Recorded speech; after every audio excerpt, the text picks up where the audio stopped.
আসসালামু আলাইকুম রহমতুল্লাহ।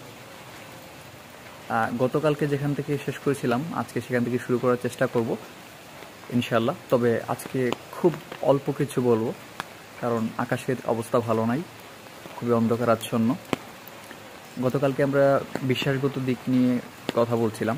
তো বিশ্বাসগত দিক নিয়ে কথা বলতে গেলে যেটা সবচেয়ে প্রথম চলে আসে যে আমরা যখন চেক করবো আমাদের বিশ্বাস ঠিক আছে কিনা বা মৃত্যুর জন্য প্রস্তুতি নিব, তখন প্রথমেই শিরকের ব্যাপারটা চলে আসে। আমাদের ভেতরে শিরকের ছিটেফোঁটা আছে কিনা আমরা সেটা চেক করব, এবং যদি থাকে আমরা আল্লাহর কাছে খাস নিয়তে তওবা করে ইনশাল্লাহ আবার পরিপূর্ণ মুমিন হিসেবে আল্লাহর কাছে আল্লাহর সামনে আমরা দণ্ডায়মান হব। সো এরপরের যে ব্যাপারটা আছে আরেকটা ব্যাপার, যেটা হচ্ছে বিশ্বাসের সাথে জড়িত, অথচ আমরা এটা কেয়ার করি না কিংবা আমরা বুঝতে পারি না, সেই জিনিসটা হচ্ছে বেদাত। বেদাত আসলে বিশ্বাসগত ব্যাপার কেন বললাম, কারণ যে কাজ হচ্ছে আমাদের প্রিয় নবী হযরত মুহাম্মদ সাল্লাল্লাহু আলাইহি সাল্লাম করে যাননি, আমাদের সালফে সালেহিনরা করেননি, অথচ আমরা আমাদের একটা বিশ্বাস থেকে এই কাজটা করি। সো ওইটা আসলে বেদাতে গণ্য হয়। সো বেদাত ভয়াবহ কেন? কারণ বেদাত আমাদেরকে এরকম একটা ফিল দেয় যে আমরা ভালো কাজ করতেছি, আমরা পুণ্যের কাজ করছি, আমরা ইবাদত করছি, এরকম একটা ফিল বেদাত আমাদেরকে সবসময় দেয়। কাজে আমরা বুঝতে পারি না আমরা যে একটা অপরাধের ভেতর আছি। সো এই জন্য আমরা এটা কন্টিনিউ করতে চাই এবং কন্টিনিউ করেও যাই।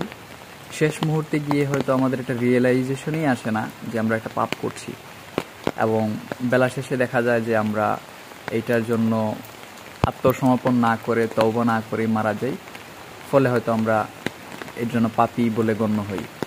সো বেদাত যদি আমরা করে থাকি আমরা চিন্তা করে দেখব, কারণ আমরা দেখেছি ছোটোবেলায় আমরা অনেক কিছু করেছি না বুঝে, বেদাত বুঝতেও পারি না এটা যে বেদাত।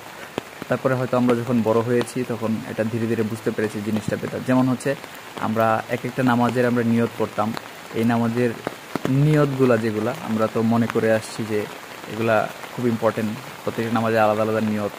কিন্তু যখন আমরা বড় হয়েছি তখন দেখেছি যে এগুলা কোনোটাই আল্লাহ নবী রাসূল সাল্লাল্লাহু আলাইহি সাল্লামের নিয়ত না, উনি এরকম করেন নাই।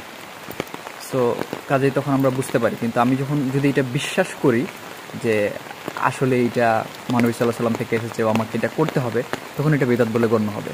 এবং আমাদের উচিত যেরকম আমরা শিরক থেকে বেঁচে থাকবো সেরকম আমরা বেদাত থেকেও বেঁচে থাকবো। আজকে ইচ্ছা ছিল আরও বেশি বলার, কিন্তু আকাশের অবস্থা খুব খারাপ। কিন্তু প্রতিদিনের পর্বটা বাঁচিয়ে রাখার জন্য বা প্রতিদিন একটা একটা পর্ব হোক এটা চাই, সেজন্যই হচ্ছে আজকে অল্প করে হলে ওই জিনিসটা করা। তো সবাই ভালো থাকবেন। আসসালামু আলাইকুম।